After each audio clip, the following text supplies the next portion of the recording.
Patient ಕಳ್ಳರ ತರ treat ಮಾಡ್ತಾರೆ. ಫಸ್ಟ್ ಇವರಿಗೆ ಕೌಂಟರ್ ಅಲ್ಲಿ ದುಡ್ಡು, ಆಮೇಲೆ ಟ್ರೀಟ್ಮೆಂಟ್ ಬಿಲ್ ಮಾಡ್ಬೇಕು, ತಗೊಂಡೋಗಿ ಕೊನೆಗೆ ನಿಮ್ ಡೆಡ್ ಬಾಡಿ ನಾವೇನ್ ಮಾಡಕ್ಕಾಗುತ್ತೆ? ಅಲ್ಲ, ಒಬ್ಬ ಡಾಕ್ಟರ್ ಆದವನು MBBS ಮಾಡೋನು ಯಾವ ತರ ಮಾತಾಡ್ಬೇಕು ಸರ್? ಎಲ್ಲ ಕೊಟ್ಟು ಕೊಟ್ಟು ಕೊಟ್ಟು ಕೊಟ್ಟು ನೀಗಿದ್ರಲ್ರಿ. ಇವತ್ತು ಮನೆಗೆ ಹೋಗ್ಬೇಕಾದ್ರೆ ಮನುಷ್ಯನ ಸ್ಮಶಾನಕ್ಕೆ ಮಾಡಿದ್ರಲ್ರಿ ಇವರು. ಮನ ಮರದಿಂದ ಒಂದು ಪ್ರಾಣ ಹೋಗಿದೆ ಇಲ್ಲಿ. ಸ್ಟಾಫ್ ನೆಗಾಡ್ತಾ ನಿಂತಿದ್ದಾನೆ ಇಲ್ಲಿ. ಇದೇ ತರ ಮಾಡಿದೀವಿ ಹಾಸ್ಪಿಟ್ಲ್ ಅಲ್ಲಿ. ದುಡ್ಡೆಲ್ಲ ಕಿತ್ಕೊಂಡ್ ನಾನೇ ದೇವರ ಅಂದ್ರು. ಸಾಯ್ತಾ ಇದ್ರು ದುಡ್ಡು ಕಟ್ಟಿಸ್ಕೊತಾರೆ ಮೊದ್ಲು, ಆಮೇಲೆ ಸಾಯಿಸ್ಬಿಟ್ಟು ಮನೆಗೆ ಕಳಿಸ್ತಾರೆ. 1.5 ಲಕ್ಷ ರೂಪಾಯಿ ಬಿಲ್ ಮಾಡಿದ್ದಾರೆ. ಬರೀ ಬೆಳಗ್ಗೆ ಅಂತ ನಂದು ಎಷ್ಟು ಜೋಬಲ್ಲಿ ಉದ್ರೋಗಿದೆ ನನಗೆ ಗೊತ್ತಿಲ್ಲ. ತಮ್ಗೆ ಕಳ್ಸಿಬಿಟ್ರಲ್ಲ, ಈಗ ಅವ್ರ ಯಾರು ಸಾಕಾರ ಎಲ್ರ ಮಕ್ಳ ಈ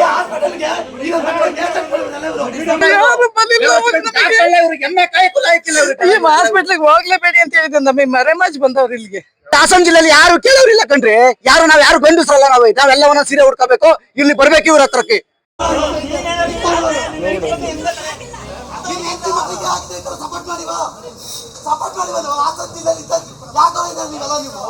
ಓಡಾದ್ಮೇಲೆ ಮತ್ತೆ ಯಾಕ್ರಿ ಹಾಸ್ಪಿಟಲ್ ಇಟ್ಕೊಂಡಿದ್ರ? ಮುಚ್ಚ್ರಿ, ಬಡವ್ರ ಬಗ್ಗೆ ಯಾಕ್ರಿ ಪ್ರಾಣ ತೆಗಿತಿದ್ರ ನೀವು?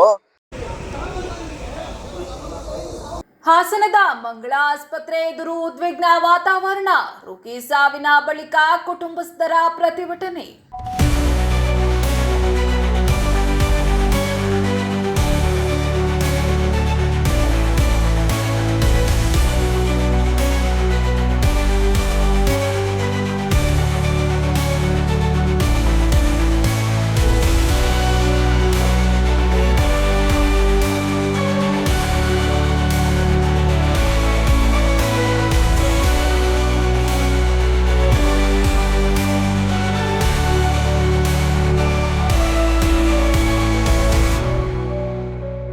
ಚಿಕಿತ್ಸೆಗಾಗಿ ದಾಖಲಿಸಲಾಗಿದ್ದ ರೋಗಿಯೊಬ್ಬರು ಮೃತಪಟ್ಟಿರುವ ಘಟನೆಗೆ ಸಂಬಂಧಿಸಿದಂತೆ ಹಾಸನದ ಮಂಗಳ ಮಲ್ಟಿ ಸ್ಪೆಷಾಲಿಟಿ ಆಸ್ಪತ್ರೆ ಎದುರು ಮೃತರ ಕುಟುಂಬಸ್ಥರು ಹಾಗೂ ಗ್ರಾಮಸ್ಥರು ಪ್ರತಿಭಟನೆ ನಡೆಸಿದ ಪರಿಣಾಮ ಕೆಲಕಾಲ ಉದ್ವಿಗ್ನ ವಾತಾವರಣ ನಿರ್ಮಾಣವಾಯಿತು.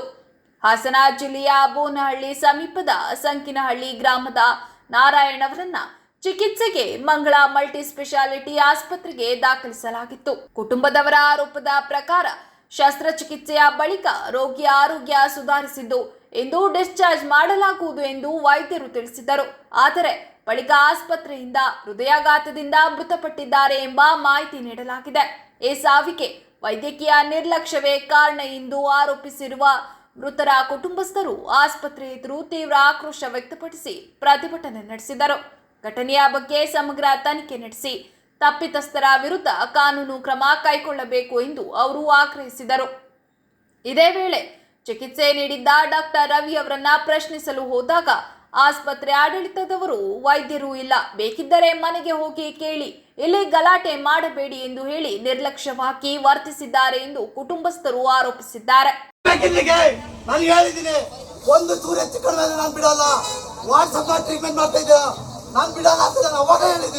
ಹೋಗ್ಬೇಕಾದ್ರಲ್ಲ ಅವ್ರ ಮನೆಗೆ ಹೋಗ್ಬಿಟ್ಟು ಹೇಳ್ಬೇಕು, ನಾನು ಡಿಡ್ಗೋಳಿ ಅಲ್ಲಿ ತಗೊಂಡು ಹೋಗ್ಬೇಕಾ?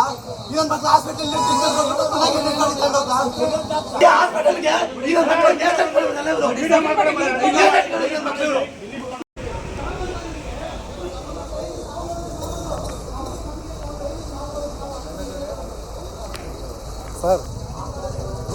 ದಿನ ಆಗಿದೆ. ನಾರಾಯಣ ಅಂತ ನಮ್ಮ ಮಾವ ಬಂದ್ಬಿಟ್ಟು ಇಲ್ಲಿ ಬೆನ್ನು ನೋವು ಅಂದ್ಬಿಟ್ಟು ಇಲ್ಲಿ ಟ್ರೀಟ್ಮೆಂಟ್ ತಳಕ್ ಬರ್ತಾರೆ. ರವಿ ಅನ್ನ ಹೇಳ್ತಾನೆ, ನೋಡಪ್ಪ ನಿನಗೆ ಸ್ವಲ್ಪ ಮೂಳೆ ಇದಾಗಿದೆ, ನಿನ್ಗೆ ಸ್ಮಾಲ್ ಆಪರೇಷನ್ ಮಾಡ್ತೀನಿ ಅಂತ ಹೇಳ್ಬಿಟ್ಟು ನಿನ್ನ ನಾಳೆ ಬಾ ಅಂತ ಹೇಳ್ಬಿಟ್ಟು ಬುಧವಾರ ಅವ್ರು ಬಂದ್ರೆ ಮಗಳು ಕರ್ಕೊಂಡು ಬಂದು ಅವ್ರು ಅಡ್ಮಿಷನ್ ಆಗಿ ಇಲ್ಲಿ ಇದು ಮಾಡಿದ್ರೆ ಅವ್ರಿಗೆ ಆಪರೇಷನ್ ಮಾಡಿ, ಆ ಮನುಷ್ಯನಿಗೆ ಆಪರೇಷನ್ ಮಾಡಿದ್ರೆ ಅವ್ರಿಗೆ ಇಂಜೆಕ್ಷನ್ ಕೊಟ್ರೆ ತಡ್ಕೊಳ್ಳೋ ಕೆಪಾಸಿಟಿ ಇದೆಯಾ ಇಲ್ವಾ ಅನ್ನೋದು ಅದು ಆ ಪ್ರಜ್ಞೆನೂ ಇಲ್ಲ ಅವನಿಗೆ. ಎಲ್ಲಿ ಹೇಳ್ತಾನೆ ಅಲ್ಲಿಗೆ ಚುಚ್ಚೋದು, ಕಳ್ಸೋದು. ಇವತ್ತು ಬಂದ್ರಪ್ಪ 5 ದಿನ ಆಗಿದೆ ಆಪರೇಷನ್ ಆಗಿ, ಬನ್ನಿ ಇವತ್ತು ಕರ್ಕೊಂಡು ಹೋಗಿ ಅಂತ ಹೇಳಿದ್ರೆ ನಾನು ಮನೆ ಕರ್ಕೊಂಡು ಹೋಗ್ಲೋ ಸ್ಮಶಾನಕ್ಕೆ ಕರ್ಕೊಂಡು ಹೋಗ್ಲೋ ಅವ್ರನ್ನ? ಈ ಹಾಸ್ಪಿಟಲ್ಗಳಿಗೆ, ಇದು ಮಂಗಳ ಹಾಸ್ಪಿಟಲ್, ಇದು ಹಾಸನ ಜಿಲ್ಲೆಯಲ್ಲಿ ಫೇಮಸ್, ತುಂಬಾ ಫೇಮಸ್. ಇದು ಜೀವಂತವಾಗಿರೋರು ಬರಬೇಕು, ಡೆಡ್ ಬಾಡಿಗಳನ್ನ ತಗೊಂಡು ಹೋಗ್ಬೇಕು ಇವ್ರನ್ನ. ಅಂತ ಹಾಸ್ಪಿಟಲ್ ಇದು. ಇವ್ರೇನ್ ಟ್ರೀಟ್ಮೆಂಟ್ ಕೊಡಕ್ಕೆ ಇಟ್ಟಿದಾರೋ ಅಥವಾ ಏನಾದ್ರು ಐಟಮ್ ತಗೊಂಡ್ಬಿಟ್ಟು ಒಳಗಡೆ ಇನ್ನೇನಾದ್ರು ಮಾಡಕ್ಕೋಸ್ಕರ ಏನಾದ್ರು ಮಾಡ್ತಾ ಹೋಗೋದು ನನಗೆ ಗೊತ್ತಿಲ್ಲ. ಇದು ಮಾತಾಡ್ಕೊಂಡು ಮನೆಗೆ ಹೋಗೋಣ ಅಂತ ಇದ್ದದ್ದು ಒಬ್ಬ ಪೇಷಂಟು ಇವತ್ತು ಸ್ಮಶಾನಕ್ಕೆ ತಗೊಂಡು ಹೋಗ್ಬೇಕು ಅಂದ್ರೆ ಅರ್ಥ ಏನು? ಈ ಹಾಸ್ಪಿಟಲ್ಗೆ ಇವತ್ತು ಹೇಳ್ತಾನೆ ಇವನು ಡಾಕ್ಟ್ರು ಕರೆದ್ಬಿಟ್ಟು ನನಗೆ, ರವಿ ಡಾಕ್ಟ್ರು ಮೇಲಿಂದ 5ನೇ ಫ್ಲೋರ್ ಇಂದ ಅವ್ರ ಚೇಂಬರಿಗೆ ಕರೆಸ್ಬಿಟ್ಟು, ಸರ್ ಇದು ಸಾವಿರಕ್ಕೊಂದು ಈ ತರ ಆಗುತ್ತೆ, ನಾನು ಏನು ಮಾಡಕ್ಕಾಗಲ್ಲ, ಆಲ್ಟಲ್ಲಿ ಈ ತರ ಹಿಂಗಿದೆ. ಅವ್ರಿಗೆ ಆಪರೇಷನ್ ಮಾಡಿರೋದು ಬೆನ್ನಲ್ಲಿ, ಆಲ್ಟಿನ ಪ್ರಾಬ್ಲಮ್ ಇದೆ ಅಂತ ಗೊತ್ತಮೇಲೆ ಇವ್ನು ಯಾಕೆ ಸರ್ ಮಾಡ್ದ? ಅವ್ನು ಡಾಕ್ಟರ್ ಅಲ್ವಾ ಇವನು? ಈಗ ಇವ್ರಿಗೆ ಅಶೋಕ್ ಗೌಡ್ರ ಅವ್ರಿಗೆ ಬಂದ್ಬಿಟ್ಟು ನಾವು ಕೇಳಿದ್ರೆ ಏನ್ ಸರ್ ಇದು 12:30 ನೀವು ಒಬ್ರು ಡಾಕ್ಟರ್ ಅಟೆಂಡ್ ಮಾಡಿಲ್ವಲ್ಲ, ಇಲ್ಲಿ ಅವ್ರ ಪೇಷಂಟ್ ಹೊಟ್ಟೆನೋ ನಾನು 12:30 ಹೇಳಿದೀನಿ ಕಣ್ರಿ. ಸ್ಟಾಫ್ಗಳಿಗೆ ಹೇಳಿದೀನಿ, ಎಲ್ಲ ಓಡೋಗಿದ್ದಾರೆ. ಈಗ ನಾನು ಆಗ್ಲೇ ಹೇಳಿದೀನಿ ಏನಾದ್ರು ಹೆಚ್ಚು ಕಡಿಮೆ ಆದ್ರೆ ಚೆನ್ನಾಗಿರಲ್ಲ. ಅವ್ರು ಅವಾಗ್ಲೇ ಏನಂತ ಹೇಳಿದ್ರು, ಸರ್ ನಿಮಗೆ ವಸ್ತು, ನಮಗಿದು ನಾವು ಡೈಲಿ ನೋಡ್ತೀವಿ, ಆತರ ನೀವೇನು ಅನ್ಕೊಳ್ಳೇಬೇಡಿ. ನೀವೇನಕ್ಕೆ ಇಷ್ಟೊಂದು ರೇಸ್ ಆಗ್ತಿದ್ರ? ನೀವು ಕೂಲ್ ಮಾಡ್ಕೊಳ್ಳಿ, ನೀವು ಸುಮ್ನೆ ರೀ, ಆಮೇಲೆ ನಮ್ಮನ್ ಕೇಳಿ. ಯಾರು ಇಲ್ಲ, ಈಗ ಎಲ್ಲೋದ್ರು ಈಗ ಅವರೆಲ್ಲವ. ಇವ್ ಅಶೋಕ್ ಗೌಡ್ರು ಇವ್ರು ಹೇಳ್ತಾರೆ, ಅವ್ನ್ ಫೋನ್ ಎತ್ತುತ್ತಿಲ್ಲ ರವಿ ಡಾಕ್ಟ್ರು, ಮನೆಗೆ ಹೋಗಿದ್ದಾನೆ, ನೀವು ಮನೇಲಿ ಹೋಗಿ ಕೇಳ್ಕೊಳ್ಳಿ ಅಂದ್ರೆ. ನಾನು ಅವ್ರು ರವಿ ಡಾಕ್ಟ್ರು ಬಾರಲ್ಲಿ ಇದ್ದಾನೋ, ಅವ್ರ ಮನೇಲಿ ಇದ್ದಾನೋ, ಅಲ್ಲಿ ಕರ್ಕೊಂಡು ಹೋಗಿ ನಾನು ಏನಾದ್ರು ಟ್ರೀಟ್ಮೆಂಟ್ ಕೊಡ್ಸಿದ್ನ ಸರ್ ಇವ್ರನ್ನ? ಪೇಷಂಟ್ ಈಗ ಡಾಕ್ಟರ್ ಇದ್ರೆ ಅಲ್ಲಿ ಹುಡುಕೊಂಡು ಹೋಗ್ಬೇಕಾ? ಹಾಸ್ಪಿಟ್ಲಿಗೆ ಮತ್ತೆ ಯಾಕೆ ಸರ್ ಇವ್ನು ಅಡ್ಮಿಟ್ ಮಾಡ್ಕೊಂಡು ಮತ್ತೆ ಇವ್ನು ಟ್ರೀಟ್ಮೆಂಟ್ ಕೊಟ್ಟ? ಇವನು ಇವತ್ತು ಮನೆ ಕರ್ಕೊಂಡು ಹೋಗು ಬಾ ಅಂತ ಹೇಳ್ಬಿಟ್ಟು ಇವತ್ತು ಬಾ ಸ್ಮಶಾನಕ್ಕೆ ತಗೊಂಡು ಹೋಗು ಅಂತ ಹೇಳ್ತಾನಲ್ಲ ಕೆಳಗಡೆ ಕರೆದ್ಬಿಟ್ಟು. ಇವ್ನು ಡಾಕ್ಟ್ರ ಇವನು? ಯಾಕೆ ಬಡವ್ರು ಯಾರು ಬರಬಾರ್ದು? ಇವ್ನು ಹೇಳ್ತಾನೆ ಮನೆಗೆ ಹೋಗಿದ್ ಮಾಡಿದ್ರಿ, ನಾನು ಅಷ್ಟೊಂದು ದುಡ್ಡಿದ್ದೆ ಈ ಹಾಸ್ಪಿಟ್ಲಿಗೆ ಯಾಕೆ ಬರ್ಬೇಕಿತ್ತು? ನಾನೇ ಒಂದು ಹಾಸ್ಪಿಟ್ಲ್ ಓಪನ್ ಮಾಡ್ಕೊಳ್ತಿದ್ನಲ್ರಿ ಸರ್. 5 ದಿನ ಆಗಿದೆ, ಬುಧವಾರ ಸಂಜೆ ಆಪರೇಷನ್ ಆಗಿರೋದು ಇವ್ರದ್ದು. 5 ದಿನ ಆಗಿದೆ ಇವತ್ತಿಗೆ. ಮನೆ ಕರ್ಕೊಂಡು ಹೋಗಿ ಅಂತ ಹೇಳಿದಾಗ ಮಿಸಸ್ ಫೋನ್ ಮಾಡಿದ್ರೆ ಬನ್ನಿ ಅಪ್ಪನ್ ಕರ್ಕೊಂಡು ಹೋಗ್ಬೇಕು ಅಂತ. ನಾನು 11:30 ಬಂದ್ರೆ 3 ಗಂಟೆ ನಿಮಗೆ ಡಿಸ್ಚಾರ್ಜ್ ಮಾಡ್ತೀನಿ ಅಂತ ಹೇಳಿದವರು, ಇವತ್ತು 3 ಗಂಟೆಗೆ ಮಾಡ್ತೀನಿ ಅಂತ ಹೇಳಿದವರು. ಇದು ಅನ್ಕೊಂಡು ಇದ್ ಮಾಡ್ಕೊಂಡು ಪಾಪ ಅವ್ರು ನೋವು ಅವ್ರು ಹೇಳ್ತಾ ಇದಾರೆ, ನನಗೆ ಮೋಷನ್ ಹೋಗಿಲ್ಲ, ನಾನು 5 ದಿವಸದಿಂದ ನನಗೆ ಮೋಷನ್ ಹೋಗಕ್ಕಾಗ್ತದೆ, ನನಗೆ ತುಂಬಾ ಹೊಟ್ಟೆ ಇದಾಗ್ತದೆ. ಈಗ ಹೇಳ್ತಾರೆ ಅವ್ರಿಗೆ ಬ್ಲಡ್ ಜಾಮ್ ಆಗಿದೆ, ಅದಾಗಿದೆ ಅಂತ. ಇವನು ಆಪರೇಷನ್ ಹೆಂಗ ಸರ್ ಮಾಡ್ದ? ಇವನು ಏನು ಗೊತ್ತಿಲ್ದವ್ರು 56 ವರ್ಷ ಮನುಷ್ಯನ್ಗೆ ಆಪರೇಷನ್ ಮಾಡಿದ್ರೆ ಸ್ಮಾಲ್ ಅಂತ ಹೇಳ್ಬಿಟ್ಟು ಇವತ್ತು ಆ ಮನುಷ್ಯನ ಇವತ್ತು ಸ್ಮಶಾನಕ್ಕೆ ಕಳ್ಸಿದ್ನಲ್ಲ ಇವನು ಡಾಕ್ಟರ್ ಇರ್ಬೇಕು ಹಾಸನ ಜಿಲ್ಲೆಯಲ್ಲಿ. ಹಿಂಗೆ ಎಷ್ಟು ಜನ ಅಮಾಯಕರದ್ದು ಪ್ರಾಣ ಹೋಗ್ಬೇಕು. ಇವಾಗ ಹೇಳ್ತಾನೆ ಆಲ್ಟಲ್ಲಿ ತುಂಬಾ ಬ್ಲಡ್ ಜಾಮ್ ಆಗಿದೆ. ಯಾಕೆ ಸರ್ ಬ್ಲಡ್ ಜಾಮ್ ಆಯ್ತು? ಚೆನ್ನಾಗೇ ಇದ್ರಲ್ಲ ಸರ್ ವ್ಯಕ್ತಿ. ಸಿಲಿಂಡರ್ನ ಹೊಡ್ಕೊಂಡು ಜೀವನ ಮಾಡ್ತಾ ಇದ್ರು. ಆ ಮನುಷ್ಯನಿಗೆ ಆಲ್ಟ್ ಅಟ್ಯಾಕ್ ಇಲ್ಲಿ ತುಂಬಾ ಬ್ಲಡ್ ಜಾಮ್ ಆಗಿದೆ ಅಂತ ಹೇಳ್ತಾನಲ್ಲ ಇವನು. ಆಪರೇಷನ್ ಕೇರೋ ಇದು ನನಗೆ ಗೊತ್ತಿಲ್ಲ ಸರ್, ಇದು ಹೆಂಗೆ ಏನಾಯ್ತು? ಇಲ್ಲಿಗೆ ಬಂದವನು ಬೆನ್ನೋವು ಅಂತ ಬಂದವ್ರಿಗೆ ಇವತ್ತು ಆಲ್ಟು ಹೊಟ್ಟೆ ಬರೀ ಇದನ್ನ ಇವ್ರು ರೀಸನ್ ಹೇಳ್ತಾರಲ್ಲ ಇವರು. ಯಾಕೆ ಇವ್ರಿಗೆ ಗೊತ್ತಿರ್ಲಿಲ್ವಾ ಫಸ್ಟ್ ಈ ಮನುಷ್ಯನಿಗೆ ಯಾವ ಪ್ರಾಬ್ಲಮ್ ಇದೆ ಅಂತ? ಸಿಟಿ ಸ್ಕ್ಯಾನ್ ಯಾಕೆ ಸರ್ ಮಾಡ್ಲಿಲ್ಲ ಇವರು? ಕೊನೆಗೆ ಕರ್ಕೊಂಡು ಹೋಗ್ಬಿಟ್ಟು ಕೊನೆಗೆ ಡೆಡ್ ಬಾಡಿ ಮಾಡ್ತಾರಲ್ಲ ಇವರು ನಮ್ಮ ಮುಂದೆ. ಯಾಕೆ ಸರ್ ಮಾಡ್ಲಿಲ್ಲ ಅವ್ರು ಇವತ್ತು? ಹಾಸ್ಪಿಟಲ್ ಬೇಡ ನನಗಿದು. ಬೇಕಾಗಿಲ್ಲ ಮಾಡಿದ್ರೆ ಅದು ಒಂದು ವಾರ ಆದ್ರೂ ತಾಳಲ್ಲ. ಏನು ಅಂತ ತೋರ್ಸೋಣ ಆಮೇಲೆ. ಹೆಂಗ ಇರ್ತಾರ ಅಂತ ಘಟಘಟಿನ ಕಳ್ಸಿಬಿಟ್ರಲ್ಲ. ಒಂದ್ ಕಾಯಿಲೆಲ್ಲ ಎಂತದು ಒಂದ್ ಚೂರ್ ಕಾಯಿಲೆ ಇಲ್ವಲ್ಲ ನನ್ನ ತಮ್ಮಗೆ ಕಳ್ಸಿಬಿಟ್ರಲ್ಲ. ಈಗ ಅವ್ರ ಯಾರು ಸಾಕಾರ ಹೆಂಡ್ರ ಮಕ್ಳ? ಅವ್ರ ಏನ್ ಮಾಡ್ಬೇಕು? ನೆಗಾಡ್ತಾರೆ ಅವ್ರಿಗೇನು ಅವ್ರ ಹೆಂಡ್ರ ಮಕ್ಳು ಯಾರ ಮಂದನಾರ ಬಾಚಿಗೆ ಬಂದು ಸಾಕ್ತಾರಲ್ಲ, ಯಾರ್ಯಾರ ಮಂದಾರ ಬಾಚಿಗೆ ಬಂದು ಸಾಕ್ತಾರೆ ಅವರು. ಸ್ಟಾಫ್ ನೆಗಾಡ್ತಾ ಇದ್ದಾನಲ್ರಿ, ಮನೆ ಮರದಿಂದ ಅವ್ನ ಪ್ರಾಣ ಹೋಗಿದೆ ಇಲ್ಲಿ. ಸ್ಟಾಫ್ ನೆಗಾಡ್ತಾ ನಿಂತಿದ್ದಾನೆ ಇಲ್ಲಿ. ಹಾಸನ ಜಿಲ್ಲೆಯಲ್ಲಿ ಯಾರು ಕೇಳೋರಿಲ್ಲ ಕಣ್ರಿ. ನಾವ್ ಗಂಡಸರಲ್ಲ, ನಾವೆಲ್ಲವನ್ನ ಸೀರೆ ಹುಡ್ಕೋಬೇಕು, ಇಲ್ಲಿ ಬರ್ಬೇಕು ಇವ್ರ ಹತ್ರಕ್ಕೆ. ಯಾರು ಕೇಳಲ್ಲ ನೋಡಿ ಇಲ್ಲಿ ಸ್ಟಾಫ್ ಗಳಿಗೆ ನೆಗೆ ಇಲ್ಲಿ. ಮಗಳನ್ನು ಇದೇ ತರ ಮಾಡಿದೀವಿ ಹಾಸ್ಪಿಟ್ಲಲ್ಲಿ. ದುಡ್ಡೆಲ್ಲ ಕಿತ್ಕೊಂಡ್ ನಾನೇ ದೇವರ ಅಂದ್ರು. ಮಗಳು ನಿಲ್ಲಿಸಿದ್ರು.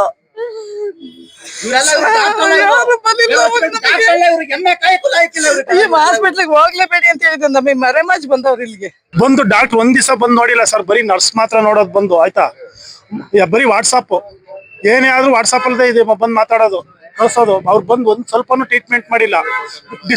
ಇವತ್ತು ಡಿಸ್ಚಾರ್ಜ್ ಬರ್ದಿರೋದು ಸಾಯಿಸಿದ್ದಾರೆ. ಇವತ್ತು ಡಿಸ್ಚಾರ್ಜ್ ಬರ್ದಿರೋದು ಇವತ್ತು ಏನ್ ಮಾಡ್ಯವ್ರಿ ಅಂತ ಗೊತ್ತಿಲ್ಲ ಸರ್. ಇದು 56 ವರ್ಷ ಸರ್, 56 ವರ್ಷ ಅವರಿಗೆ.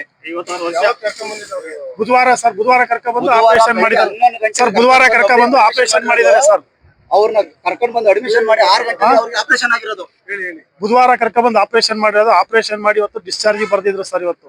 ಆಯ್ತಾ, ಡಿಸ್ಚಾರ್ಜ್ ಬರ್ದ್ರೆ ಇವಾಗ ಮಧ್ಯಾಹ್ನ ಫುಲ್ ಸೀರಿಯಸ್ ಆಯ್ತು. ಆಮೇಲೆ ಬಂದ್ಬಿಟ್ಟು ಇದು ಹಾರ್ಟ್ ಅಟ್ಯಾಕ್ ಐತೆ, ನಾವೇನ್ ಮಾಡಕ್ಕಾಗಲ್ಲ ಅಂತ ಇದ್ ಮಾಡ್ತಾವ್ರಿ ಸರ್. ಡಾಕ್ಟರ್ ಬಂದಿರ್ಲಿಲ್ಲ ಸರ್, ಬರೀ ನರ್ಸೇ ಇದ್ದಿದ್ದು. ನಾವು ಫೋರ್ಸ್ ಮಾಡೋ ಹೊತ್ತಿಗೆ ಮನೆಯಿಂದಲೇ ಫೋನಲ್ಲೇ ಹೇಳ್ತಾ ಇರೋದು ಈ ಟ್ರೀಟ್ಮೆಂಟ್ ಮಾಡಿ ಅಂತ. ಅವ್ರು ಬಂದು ಪೇಷಂಟ್ ಚೆಕ್ ಮಾಡ್ತಾ ಇಲ್ಲ, ಬರೀ ಫೋನಲ್ಲೇ ಹೇಳ್ತಾ ಇರೋದು. ನರ್ಸ್ಗಳಿಗೆ SLC ಹೋದ್ರೆ ಡಾಕ್ಟರ್ ನರ್ಸ್ಗಳು ಇರ್ತಾರೆ ಇಲ್ಲಿ, ಅವ್ರಿಗೆ ಏನ್ ಗೊತ್ತಿರುತ್ತೆ? ಎದ್ಬಿಟ್ಟು ಹಿಂಗ್ ವರ್ಷ ಇರ್ಬೇಕಾದ್ರೆ ಚೆನ್ನಾಗಿ ಟೀಚರ್ ಮಾಡ್ಬೇಕು ಅಂದಾಗ ತಲೆ ಸುತ್ತ ಬಂದ್ ಬಿತ್ತಲ್ಲ. ಆಗ್ಲೇ ಬಂದು ಸ್ಕ್ಯಾನ್ ಗಿನ್ ಮಾಡಕ್ಕೆ ಏನಾರು ನೋಡಿದ್ರೆ ಜೀವ ಉಳಿಯೋದು. ಅವಾಗ ಫುಲ್ ಅವ್ರಿಗೆ ತಲೆ ಮಾಡಿ ಡಾಕ್ಟರ್ ಬಂದ್ ಹೇಳಿದ್ರು, ಮಾಮೂಲಿ ಎತ್ ಕೂರಿಸಿದಾಗ ತಲೆ ಸುತ್ತುತ್ತೆ ಕಾಮನ್ ಅಂತ ಹೇಳ್ಬಿಟ್ಟು ಹೇಳಿದ್ರು. ಅವಾಗ್ಲೇ ಬಂದು ಡಾಕ್ಟರ್ ನೋಡಿ ಬೆವರ್ತೈತೆ ಅಂತ ಹೇಳ್ತಿದ್ರಲ್ಲ, ಬಂದ್ ನೋಡ್ರಿ ಉಳಿಸ್ಬೋದಿತ್ತು ಜೀವ. ಕೇರ್ಲೆಸ್ ನರ್ಸ್ಗಳು ಪಾಪ ಅವ್ರು ಎಷ್ಟು ಹೇಳಿದ್ರು ಅಂದ್ರೆ, ಅವ್ರು ಹೇಳ್ತಾ ಇದಾರೆ ಸರ್ ನಾವ್ ಏನ್ ಮಾಡೋಣ, ನಮಗ್ ಗೊತ್ತಾ, ವಾಟ್ಸಪ್ ಮಾಡಿ ಅಂತಾರೆ. ನಾವ್ ಏನ್ ಸರ್ ಮಾಡೋಣ? ನರ್ಸಿಗೆ ಡಾಕ್ಟರ್ಗಳು ಹೇಳೋದು ಪಾಪ ಅವ್ರು ಏನ್ ಮಾಡ್ಬೇಕು? ನರ್ಸ್ಗಳು ಏನ್ ಮಾಡ್ತಾರೆ? ಅವರು ಸರ್ ಎಲ್ರು ನಾನು ದೂರಕ್ಕಾಗಲ್ಲ. ಇವತ್ತು ಪಾಪ ನರ್ಸ್ಗಳು ಬೆಳಗ್ಗೆಯಿಂದ ನಮ್ ಜೊತೆ ಸರ್ ನಮಗೆ ಎಷ್ಟು ಗೊತ್ತು ಅವ್ರಿಗೂ ಅಷ್ಟೇ ಗೊತ್ತು. ನರ್ಸ್ ಸ್ಪಂದಿಸಿದ್ರು ಸರ್ ನರ್ಸ್ಗಳು. ಇವರು ಡಾಕ್ಟ್ರು ಒಬ್ರು ಆದ್ರೂ ಬಂದು ಈ ತರ ಹಿಂಗ್ ಆಗಿದೆ, ಈ ತರ ಹಿಂಗ್ ಮಾಡ್ತೀವಿ, ಯಾರಿಲ್ಲ ವಾಟ್ಸ್ಆಪ್ ಮಾಡಿ. ಏನ್ ಸರ್ ವಾಟ್ಸ್ಆಪ್ ಮಾಡೋದಕ್ಕೋಸ್ಕರ ನಾವ್ ಇಲ್ಲಿಗೆ ಬರ್ಬೇಕಾ? ಯಾಕೆ ನಾವು ಮನೇಲಿ ಇತ್ಕೊಂಡು ವಾಟ್ಸ್ಆಪ್ ಮಾಡಿ ಸರ್ ಬನ್ನಿ ನೀವು ಇಲ್ಲೇ ಟ್ರೀಟ್ಮೆಂಟ್ ಮಾಡಿದ್ರೆ ಆಗಲ್ಲ. ಇವ್ನು ಹೇಳ್ತಾನೆ ಮನೆಗೆ ಹೋಗಿ ಟ್ರೀಟ್ಮೆಂಟ್ ಅವ್ನು ಅಲ್ಲಿದ್ದಾನೆ ಅಂತ ಹೇಳಿದ್ರೆ ನಾನು ಮನೆಗೆ ಹುಡುಕೊಂಡು ಹೋಗ್ಲಾ? ಹಾಸ್ಪಿಟಲ್ ಯಾಕೆ ಸರ್ ಇದು ಮಾಡಿದ್ರೆ ಮತ್ತೆ ಅಡ್ಮಿಷನ್? ಮನೆಗೆ ಹೋಗಿ ನೀವು ಸರ್ ನಾವು ಬಂದಿರೋ ನರ್ಸಿಂಗ್ ಹೋಮ್ಗೆ ಈ ಸತ್ತೋದ್ ಮೇಲೆ ಹೇಳ್ತಾರೆ ನೀವು ರವಿ ಡಾಕ್ಟರ್ ಮನೆಗೆ ಹೋಗಿ ಮಾತಾಡ್ಕೊಳ್ಳಿ ಅವ್ರ ಹತ್ರ ಹೋಗಿ ಅಂತ ಹೇಳ್ತಾರೆ ಅಶೋಕ್ ಗೌಡ್ರು. ಪುತ್ರನ ಸರ್ ಇದು ನಿಮ್ ಮನೆಗೆ ರವಿ ಡಾಕ್ಟರ್ ಮನೆಗೆ ಹೋಗ್ಬೇಕಂತ ನಾವು. ಹೆಂಡತಿ ಮಕ್ಳಿಗೆ ಇಬ್ರು ಹೆಣ್ಮಕ್ಳು ಇರೋದು ಸರ್, ಏನ್ ಆಗ್ಬೇಕು ಅವ್ರ ಗತಿ? ಅವ್ರ ಹೆಂಡತಿಗೆ ಯಾರು ಸರ್ ಗತಿ? ಅವ್ರ ಹೆಂಡತಿಗೆ ಯಾರು ಸರ್? ಮಗ ಇದ್ದಾನೆ ಅವ್ರಿಗೆ. ಆಟೋ ಓಡಿಸಿ ಸರ್ ಜೀವನ ಮಾಡ್ತಿರೋದು. ಆಟೋ ಓಡಿಸ್ಕೊಂಡು ಜೀವನ ಮಾಡ್ತಾ ಇದ್ರು. ಹೆಣ್ಮಕ್ಳು ಕರ್ಕೊಂಡ್ ಬಂದು ಹಾಸ್ಪಿಟ್ಲಿಗೆ ಕರ್ಕೊಂಡ್ ಬಂದ್ರೆ ನಮ್ಮ ಅಪ್ಪನ ಹುಷಾರ್ ಮಾಡ್ಕೊಂಡು ಹೋಗೋಣ ಅಂತ ಹೇಳ್ಬಿಟ್ಟು ಇವತ್ ಬನ್ನಿ ನಮ್ಮ ಅಪ್ಪನ ಡೆಡ್ ಬಾಡಿ ತಗೊಂಡ್ ಹೋಗೋಣ ಅಂದ್ರೆ ಏನ್ ಸರ್ ಅರ್ಥ ಇದು? ಇವರೆಲ್ಲ ಹಾಸನ ಜನತೆ ಹಾಸ್ಪಿಟಲ್ ಏನಕ್ಕೆ ಬರ್ತಾರೆ? ಪ್ರಾಣ ಉಳಿಸ್ಕೊಳಕ್ ಬರ್ತಾರೆ. ಈ ನನ್ನ ಮಕ್ಳು ಇವತ್ತು ಮನೆಗೆ ಕರ್ಕೊಂಡು ಒಬ್ಬ ಮನುಷ್ಯನ ಸ್ಮಶಾನ ಕಳಿಸ್ತಾರೆ ಅವರು. ಗೊತ್ತಾಗ್ಬೇಕು ಎಲ್ರಿಗೂನು ಏನ್ ಆಗ್ತಿದೆ ಹಾಸ್ಪಿಟಲ್ ದಂಧೆಗಳು ಏನಾಗ್ತಿದೆ. ಅವ್ನ್ ಡಾಕ್ಟರ್ ಲಾಯಕ ಅವನು. ಇವ್ನ್ ಡಾಕ್ಟರ್ನ ಒಂದು ಹಾಸ್ಪಿಟಲ್ ತಗೋಬಹುದಾ? ಸಿಸ್ಟರ್ ನನಗೆ ಫೋನ್ ನಮ್ ಮುಂದೆನೆ ಫೋನ್ ಮಾಡ್ತಾರೆ, ಹೇಳ್ತಾರೆ ರೇ ನನ್ ಡ್ಯೂಟಿ ಮುಗೀತು, ನಾನು ಇಲ್ಲ ಈಗ ಒಂದ್ ಕೆಲಸ ಮಾಡಿ ಅದ್ ಯಾವ್ದು ನನಗೆ ವಾಟ್ಸ್ಆಪ್ ಮಾಡಿ ನಾನು ನೋಡ್ಬಿಟ್ಟು ನಾನು ಮೆಡಿಸಿನ್ ಹೇಳ್ತೀನಿ ಅಂದ್ರೆ ಅಲ್ಲಿಂದ ಇವ್ರು ಕಳಿಸ್ಬೇಕು, ಅಲ್ಲಿಂದ ಬರ್ಬೇಕು, ಆಮೇಲೆ ಇವ್ರು ನಮ್ಗೆ ಹೇಳ್ಬೇಕು, ಬರ್ಕೊಡ್ಬೇಕು, ತಗೊಂಡೋಗ್ಬೇಕು, ಆಮೇಲೆ ಇವ್ರು ಹೆಂಗ ಬೇಕಾಬಿಟ್ಟಿ ಕೊಡೋದು ಎಲ್ಲ ಕೊಟ್ಟು ನೀಗಿದ್ರಲ್ರಿ. ಇವತ್ತು ಮನೆಗೆ ಹೋಗ್ಬೇಕಾದ್ರೆ ಮನುಷ್ಯನ ಸ್ಮಶಾನಕ್ಕೆ ಮಾಡಿದ್ರಲ್ರಿ ಇವರು. ಆಸ್ಪತ್ರೆ ಎದುರು ಪರಿಸ್ಥಿತಿ ಉದ್ವಿಗ್ನಗೊಂಡ ಹಿನ್ನೆಲೆಯಲ್ಲಿ ಸ್ಥಳಕ್ಕೆ ಪೊಲೀಸರು ಆಗಮಿಸಿ ಬಿಗಿ ಪೊಲೀಸ್ ಬಂದೋಬಸ್ತ್ ಏರ್ಪಡಿಸಿದರು. ಪ್ರತಿಭಟನಾಕಾರರನ್ನ ಸಮಾಧಾನಪಡಿಸುವ ಪ್ರಯತ್ನ ನಡೆಸಿ ಪರಿಸ್ಥಿತಿಯನ್ನ ನಿಯಂತ್ರಣಕ್ಕೆ ತಂದರು. ಆದರೆ ಮೃತರ ಕುಟುಂಬಸ್ಥರು ಮಾಡಿರುವ ವೈದ್ಯಕೀಯ ನಿರ್ಲಕ್ಷ್ಯದ ಆರೋಪಗಳನ್ನ ಆಸ್ಪತ್ರೆ ಆಡಳಿತ ಅಥವಾ ಸಂಬಂಧಪಟ್ಟ ವೈದ್ಯರು ಇದುವರೆಗೆ ಒಪ್ಪಿಕೊಂಡಿಲ್ಲ. ಈ ಕುರಿತು ಆಸ್ಪತ್ರೆ ಆಡಳಿತ ಹಾಗೂ ವೈದ್ಯರ ಅಧಿಕೃತ ಪ್ರತಿಕ್ರಿಯೆ ಇನ್ನಷ್ಟೇ ಲಭ್ಯವಾಗಬೇಕಿದೆ.